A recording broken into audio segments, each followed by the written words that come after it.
Tiré du livre L'arbre d'amour et de sagesse de Henri Gougeot, Thor au château d'Utgard.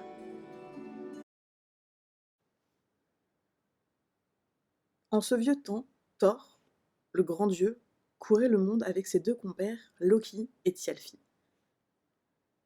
Un jour, après avoir franchi 12 déserts, 4 forêts feuillues, 14 vallées sombres et 8 montagnes bleues, ils se sentirent un peu las et se reposèrent au pied d'un arbre millénaire.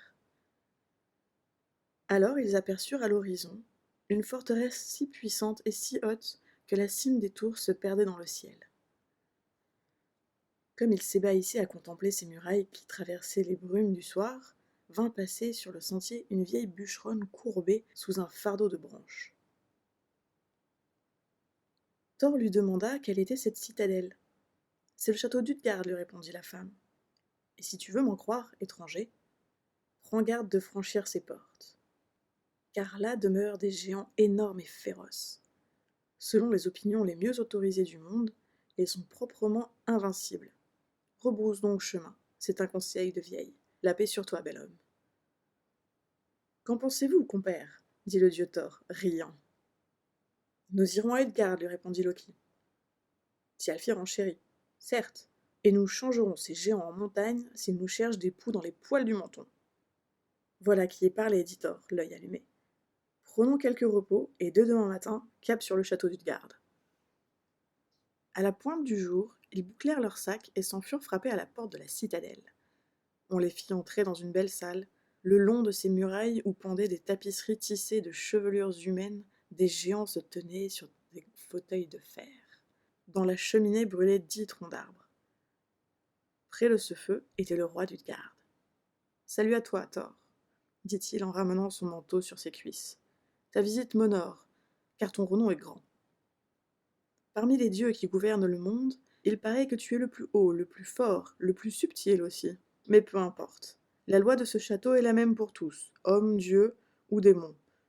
Nul ne peut séjourner durablement ici s'il ne brille à nos yeux par quelque connaissance ou par quelque pouvoir que nous n'ayons nous-mêmes. Toi et tes compagnons, que savez-vous donc faire ? Moi, répondit Loki, je mange vite et gros. Personne à ce jeu-là ne m'a jamais vaincu. Fort bien, l'ami, dit le roi d'Utgard, nous allons éprouver ton étrange talent. Il appela d'un geste le plus bas des géants assis contre le mur. Logi, dit-il, viens là. On amena une loge, longue pleine à ras-bord de viande mêlée d'entrailles et d'ossements. Loki vint à un bout, et Logi vint à l'autre. Le roi claqua des doigts. Aussitôt, tous les deux se mirent à bâfrer par poignées débordantes. À mi-parcours, leurs fronts sourdement se cognèrent. Loki avait mangé la viande avec les os, mais il avait perdu, car le géant Logi, outre la bête, avait dévoré Loge. On railla le vaincu. Thialfi s'avança. Roi, dit-il, c'est donc moi qui vaincrai l'un de tes serviteurs. À quel arbre es-tu lui demanda le roi. À la course, seigneur. Je veux bien défier les plus fines gazelles, si tant est qu'il y en ait dans ce pays sauvage. Fort bien, dit le roi. Un géant se leva. Il s'appelait Ougi. Tous sortirent devant la porte du château. Le roi d'Utgard désigna un vieux chêne au fond de la plaine. Il dit aux deux coureurs « Allez et revenez ». Ougi et Thialfi s'élançaient ensemble. On ne vit un instant qu'un long trait de poussière. Le géant, le premier, fit le tour de l'arbre, revint à mi-chemin, et croisant Thialfi qui s'efforçait en vain, il le souleva de terre et le ramena ainsi, à bout de bras, devant le roi d'Utgard. Thor, parmi l'assemblée, dit haut et clair « Qui veut boire avec moi ?» On le prit par l'épaule, et tous en riant fort retournèrent dans la salle. À Thor, on présenta une corne de buffle. « Vide-la d'un seul coup, lui dit le roi d'Utgard, et cela s'appellera bien boire. Quelques-uns parmi nous la vident en 2 gorgées. Il n'est pas un enfant qui ne la vide en 3. À toi donc, Dieu puissant. » Thor empoigna la corne. Il but à perdre souffle, puis, toussant et crachant, la posa sur la table. De l'eau restait au fond. Passable, dit le roi. Tu pourrais faire mieux. L'autre, furieusement, se remit à l'ouvrage. Les yeux exorbités, le menton ruisselant, il reposa la corne. Elle était à demi pleine. Compagnon, dit le roi, il est clair maintenant que ta gloire est surfaite. Tu n'es qu'un dieu mineur. Je te propose donc un jeu à ta mesure. Vois-tu ce chat ? Eh bien quoi, c'est un chat, ronchonna le dieu Thor. Soulève-le de terre. L'autre saisit la bête et la leva sans peine.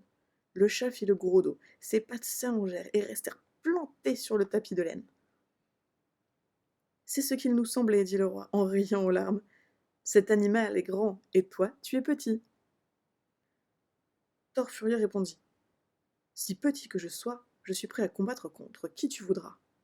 Les narines fumantes, il brandit son marteau.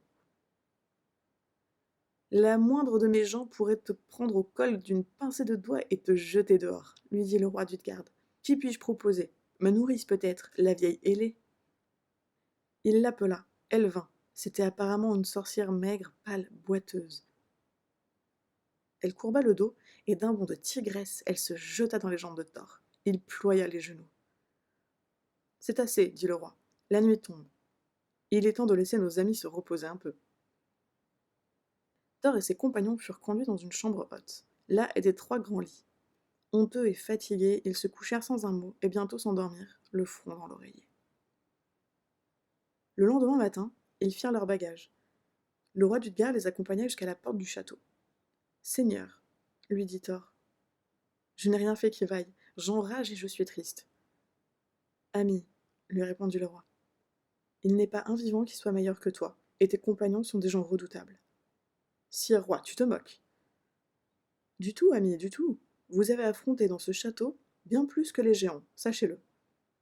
Personne, en vérité, n'est plus dévorant que Loki. Celui qui, face à lui, a mangé la moitié de l'auge était le feu du ciel, que j'avais appelé. Et sais-tu contre qui Thialfi a couru? Non point contre un géant. Il n'était qu'illusion, mais contre mon regard. Et la corne de buffle où tu as bu, dieu Thor, trempée dans l'océan par son bout effilé. Tu as presque asséché les eaux du monde. Et le chat, demanda Thor. Qui était-ce, dis-moi? Le serpent de Midgard, qui tient serré les cieux, les terres et les mers. Et tu l'as soulevé si haut que j'ai eu peur. Pour un peu, compagnon, tu brisais l'univers.